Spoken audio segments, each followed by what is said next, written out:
지난주에 우리는 가인과 아벨이 일의 열매로 제사를 드렸는데 하나님이 아벨과 그의 제물을 받으셨음을 보았습니다. 인간은 땀 흘려 얻은 수고의 열매로 제사를 드려야 하며 하나님은 제사자를 받으실 때 그 제물도 받으셨음을 보았습니다. 지난주 설교가 아벨의 제사에 대한 것이라면 오늘은 가인과 그의 제사에 대한 말씀입니다. 오늘 본문을 간단히 요약해보면 가인은 하나님이 자기 제사를 받지 않으신 것 때문에 화가 났고 하나님은 그를 시정하려 하셨지만 가인은 하나님의 말씀을 듣지 않고 결국 아벨을 죽이고 말았습니다. 5절을 다 같이 함께 읽겠습니다. 가인과 그의 제물은 받지 아니하신지라 가인이 몹시 분하여 안색이 변하니. 아멘. 지난주 말한 대로 여기서도 순서가 중요합니다. 하나님은 가인과 그의 제물을 받지 않으셨습니다. 하나님은 가인을 받지 않으시니 그의 제물도 받지 않으신 것입니다. 가인을 받지 않으신다는 말은 가인의 삶이 하나님에게 드려질 만큼 향기롭지 않았다는 말입니다. 지난주 설교 후에 질문이 있었습니다. 지금까지는 우리가 가인이 동물이 아니라 곡식을 드려서 하나님이 받지 않으셨다고 하는 설교를 많이 들어왔다는 것입니다. 그러나 아닙니다.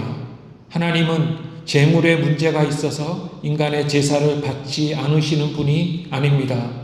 하나님은 제물이 아니라 제사 드리는 사람, 곧 제사자의 삶을 먼저 보십니다.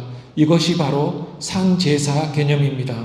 다시 말하지만 이 산제사 개념에 따르면 가인의 삶이 좋지 않으니까 하나님이 그의 제사를 받지 않으신 것입니다. 이 점에 대해서 오해가 없어야 합니다. 가인이 몹시 분하여 안색이 변했다고 합니다.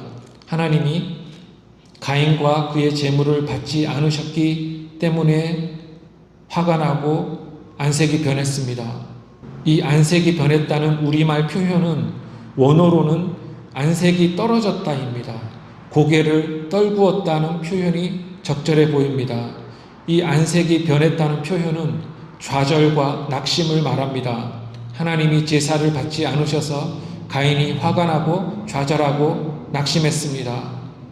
올바른 제사는 제물에 있는 것이 아니라 제사자에 있으므로 가인은 자신의 삶을 교정하기를 마음먹어야 했지만 그렇게 하지 못하고 화내고 좌절하고 낙심했습니다. 그런데 여기서 질문이 생깁니다. 가인은 하나님이 자신의 제물을 받지 않으셨음을 어떻게 알았을까요? 하나님이 말씀하셨던지 사람이 말했던지 아니면 자기가 그렇게 생각했던지 중에 하나일 것입니다. 가인의 제사를 받지 않으셨다고 하나님이 말씀하셨을까요?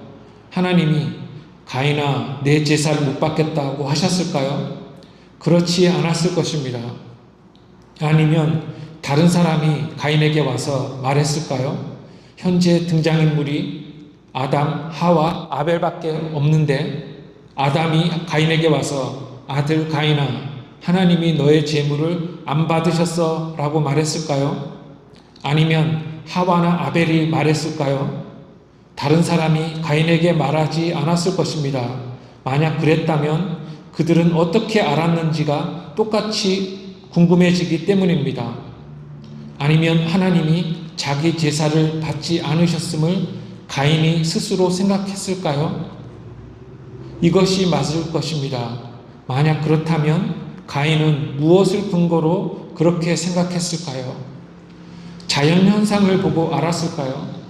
어릴 적에 본 어떤 그림이 저는 생각이 납니다. 아벨이 제사를 드리는데 연기가 위로 쭉 올라가지만 가인의 연기는 옆으로 이렇게 가는 그림이었습니다. 자기 제사의 연기가 옆으로 가는 것을 보고 가인이 하나님이 자기 제사를 안 받으셨음을 알았을까요? 성경에는 연기에 대한 말씀이 없습니다. 자연현상을 보고 가인이 안 것도 아닌 것 같습니다. 요약해서 말하자면 그것은 가인 스스로의 생각 같습니다. 자기 삶이 엉망이니까 제사를 드린 후에 하나님이 받지 않으셨다고 스스로 판단했던 것입니다. 이것이 바로 양심의 기능입니다. 양심은 자기가 잘하고 있는지 못하고 있는지 판단할 능력이 있지만 그 이유나 해결책은 알지 못합니다. 즉 하나님을 거스르는 자는 자기가 하나님을 거스르고 있다는 사실을 알고 있습니다. 그것을 아는 것이 마음에 있다는 것입니다. 우리는 나 자신을 보고 하나님에 대한 인식이 생깁니다. 다시 말하지만 우리는 하나님이 주신 명령에 순종하고 의무에 충실할 때 행복하며 하나님이 우리 삶을 받아주신다는 인식이 생깁니다.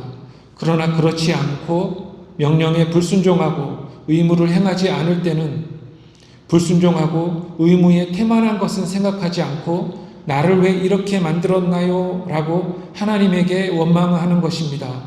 그렇게 하나님을 원망하면서도 나의 삶을 하나님이 기뻐하지 않으신다는 인식을 가지고 있습니다. 하나님의 명령과 말씀에 순종하며 살지 않으면 인간은 자기의 불행을 하나님 탓으로 돌려버리는 것입니다. 결론적으로 인간은 자기 삶을 보면서 자기 제사에 대해 아는 것입니다. 그리고 하나님이 말씀하지 않으셔도 인간은 양심으로 아는 것입니다. 이유는 몰라도 그 내용에 대해서는 안다는 것입니다. 요약해보면 가인은 자신의 제사가 받아들여지지 않음을 양심으로 알고 나서 분노하고 좌절하고 낙심했습니다. 다음 절을 읽어보겠습니다. 시작. 여호와께서 가인에게 이르시되 내가 분하여 함은 어찌 됨이며 안색이 변함은 어찌 됨이냐. 하나님은 가인을 변화시키기 위해서 말씀하시고 계십니다. 아직 하나님은 가인을 포기하지 않으셨습니다. 하나님은 아버지가 자식에게 하듯이 가인을 가르치기 위해서 물으십니다. 타락한 아담과 하와에게 내가 지금 어디 있느냐고 물으신 것처럼 하나님은 시작부터 답을 주시지 않고 질문을 하셨습니다. 이는 질문에 답하게 하심으로써 가인이 스스로 깨닫게 하시기 위함이었습니다. 하나님의 질문은 앞의 구절과 똑같습니다. 가인이 분하여 하고 안색이 변했는데 하나님은 이 말로 물으시는 것입니다. 하나님은 제사가 받아들여지지 않는 데에 대한 이유가 있다고 지금 말씀하시는 것입니다. 원인이 없는 결과는 없습니다. 왜 너의 상태가 그러한지 생각해 보면 원인을 알게 되고 해결책이 있으리라는 말씀입니다. 7절에서 하나님은 계속 설명하십니다. 함께 읽겠습니다. 시작. 내가 선을 행하면 어찌 낯을 들지 못하겠느냐. 선을 행하지 아니하면 죄가 문에 엎드려 있느니라. 죄가 너를 원하나 너는 죄를 다스릴지니라. 아멘. 여기서 선을 행하다라는 말은 잘했다의 의미입니다. 대부분의 영어 성경들이 선하게 행하다 또는 올바른 것을 행하다 또는 의롭게 행하다로 번역합니다. 즉 선을 행한다는 말은 올바로 행한다는 말입니다. 하나님 말씀에 순종하고 하나님 주신 의무에 충실한다는 말입니다. 성경의 다른 말로 이것은 의의 제사입니다.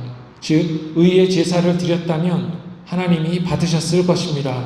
의의 제사란 영적인 제사로 자기 삶 혹은 자신을 하나님께 향기롭도록 드리는 것입니다. 마음은 하나님에게서 멀면서 제사라는 형식적인 의무로 때우는 행위를 하나님은 혐오하십니다. 그러므로 잘못은 하나님에게가 아니라 제사자 가인에게 있었습니다. 가인은 잘못한 점을 찾아서 시정할 생각을 해야 했습니다. 악의 원인이 하나님에게 있지도 않고 아벨에게 있지도 않습니다. 가인은 자기가 잘못했다는 사실을 알고 있다는 말씀입니다. 선을 행하지 못함의 결과는 분노와 좌절입니다. 선을 행하는 자는 안색이 밝습니다. 선을 행하지 못하면 안색이 어둡고 화가 나게 되어 있습니다. 한국어로 낯을 들다는 영어로 받아짐으로 번역되어 있습니다. 이 영어 번역을 우리가 택한다면 만약 가인이 의의 제사를 드렸다면 하나님이 그의 제물을 받아주셨을 것이라는 의미입니다. 선을 행하면 하나님이 제사를 받으셨다는 말에서 우리는 모든 행위에 결과가 있음을 다시 한번 깨달을 수 있습니다. 하나님은 지금 가인에게 내가 가지고 있는 분노와 좌절감은 내가 의롭게 살지 못했기 때문이라고 하는 공식을 말씀하시는 것입니다. 선을 행하지 못한 결과는 치명적이라는 말씀입니다. 원인이 없는 결과는 없습니다. 원인 없는 분노와 원인 없는 좌절감이란 없다는 것입니다. 선을 행하면 낯을 들지만 선을 행하지 아니하면 죄가 문에 엎드려져 있느니라고 하나님은 말씀하십니다. 여기서 문은 마음의 문입니다. 선을 행하지 아니하면 죄가 기회를 타고 우리 속으로, 즉 마음에 들어온다는 것입니다. 예를 들면 우리가 언제 미워하게 됩니까? 선을 행하지 아니할 때입니다. 우리가 언제 거짓말을 하게 됩니까? 선을 행하지 아니할 때입니다. 죄가 마음에 들어온다는 말은 죄가 우리의 마음과 생각을 장악한다는 말입니다. 죄가 마음을 장악하고 생각을 장악하면 죄가 조종하는 대로 전심으로 범죄하게 되어 있습니다. 그리고 죄가 문에 엎드려 있다고 말씀합니다. 문에 엎드려 있다는 이 말은 죄가 매우 가까움을 의미할 뿐 아니라 그 장악의 철저함도 의미합니다. 이 엎드려 있음은 사자 같은 맹수가 먹잇감을 보고 슬그머니 다가와서 덮치기 직전에 웅크리고 있는 태세를 말합니다. 죄가 웅크리고 있다가 우리가 선을 행하지 않을 때를 기다렸다가 공격하여서 맹수같이 우리 마음을 움켜쥐면 반드시 우리를 취하고 말 뿐 아니라 우리 마음과 생각을 주장하게 된다는 것입니다. 죄가 마음의 주인이 된 상태인 것입니다. 죄에게 마음이라는 이 내소를 내어주면 반드시 우리가 그 노예가 되고 만다는 것입니다. 죄는 하나님 나라에 대한 반역의 감정입니다. 그래서 하나님을 미워하고 원망하는 것입니다. 일단 죄가 문을 열고 우리 마음에 들어오면 우리는 그것에 좌우되며 끝내 그것의 노예가 되어버립니다. 그러나 또한 우리가 고려해야 할 사항은 죄가 가까이는 있지만 우리 밖에 있다는 것입니다. 우리가 그것을 물리칠 힘이 있습니다. 선을 행하면 됩니다. 의의 제사를 드리면 됩니다. 선을 행하지 않으면 죄가 마음에 들어와 마음의 분노를 일으키고 낙심을 주며 양심을 괴롭히고 결국 살인까지 이르게 된다는 것입니다. 의에 거하지 않으면 심성이 괴롭고 죄가 마음을 지배하여 악을 자아내고 범죄로 이끄는 것입니다. 또한 하나님은 죄가 너를 원하나 너는 죄를 다스릴지니라고 말씀하십니다. 죄는 마음을 다스리기를 원합니다. 맹수가 문에 엎드려 있듯이 죄가 우리 마음을 장악하려 하기 때문에 우리는 죄를 다스려야 합니다. 우리가 죄를 다스리지 않으면 죄가 마음의 주인이 되어 우리를 다스려 버립니다. 신자는 범죄하지 말아야 하지만 타락한 인간은 죄를 짓지 않고자 해도 죄를 짓게 되어 있습니다. 그러므로 죄를 짓지 않으려는 몸부림이 있어야 합니다. 그것이 바로 죄를 다스린다는 말입니다. 하나님이 이렇게 말씀하시는 것은 우리에게 그렇게 하라고 말씀하시는 것입니다. 내 힘으로는 할 수 없지만 하나님께 기도하면 할 수 있도록 하나님이 능력을 주십니다. 그러나 넘어지는 이유는 내가 쉽게 마음 문을 열어주기 때문이며 선을 행하지 않기 때문입니다.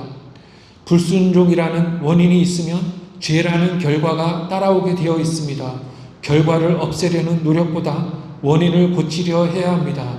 그러니까 의의 제사를 드리는 자의 마음을 죄가 장악하지 못합니다.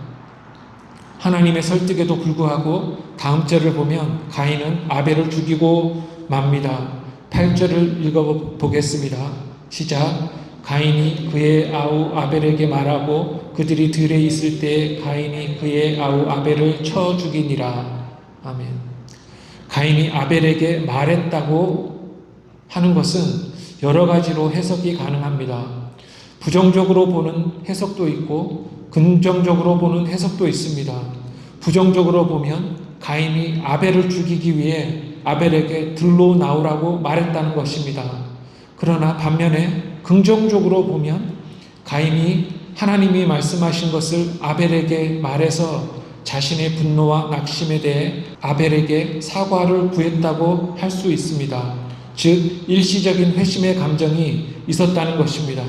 그러나 죄에 장악당한 자에게 그런 긍정적인 노력은 일시적일 뿐입니다. 가인은 결국 들에서 아벨을 죽이고 말아버렸습니다. 들에서 죽였다는 말은 거주나 사역이나 제사의 장소가 아닌 멀리 떨어진 곳, 즉 완전한 범죄를 저지를 곳이라는 말입니다. 들로 불러내기 위해 가인은 거짓말을 했을 것입니다. 결국 가인의 나라와 아벨의 나라는 다른 나라입니다. 가인은 아벨의 나라를 참을 수 없었습니다. 한글 성경은 쳐서라고 말합니다. 즉 가인이 아벨의 머리를 무거운 곳으로 쳐서 죽였다는 것입니다. 지금까지가 오늘 본문의 내용입니다. 이 본문을 통해 배울 수 있는 점 몇 가지를 제가 말해 보겠습니다. 첫째, 본문은 뱀과 여자의 후손에 대한 앞장의 말씀을 상기시킵니다.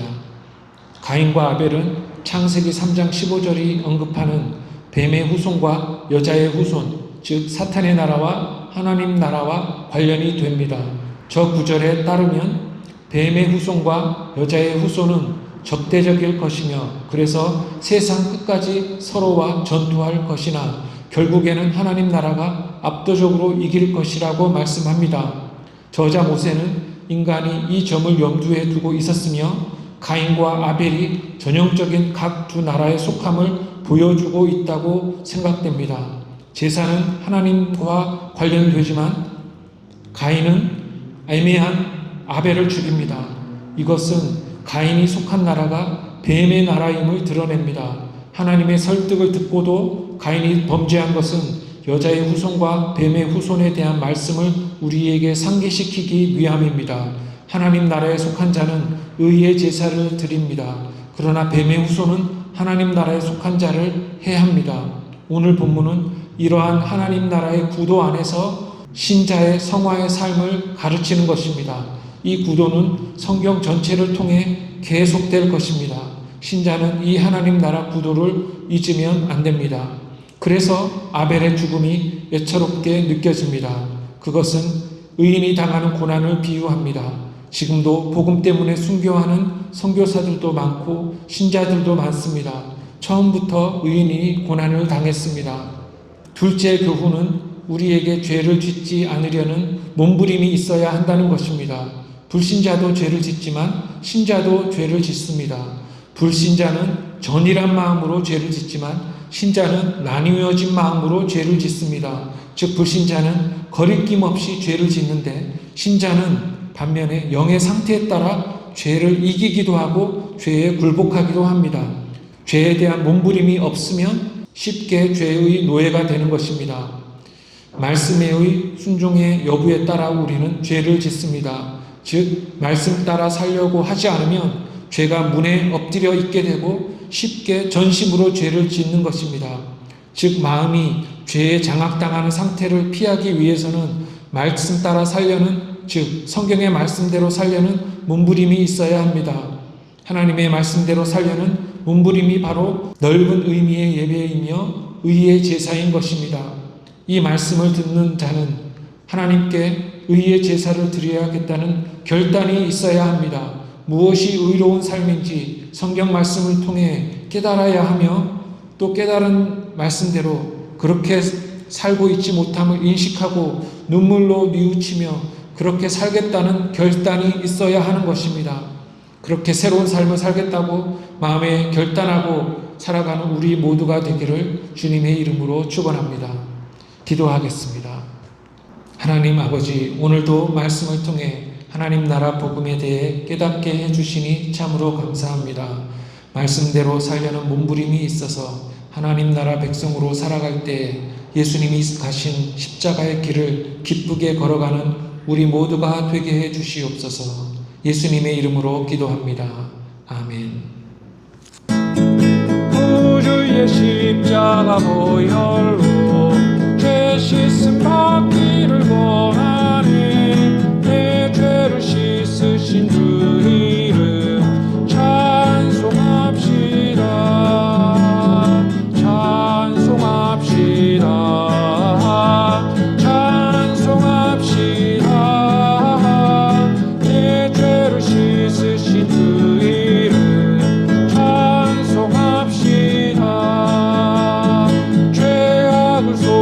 위하여 주신 주 내 속에 들어와 계시네. 십자가 앞에서 주의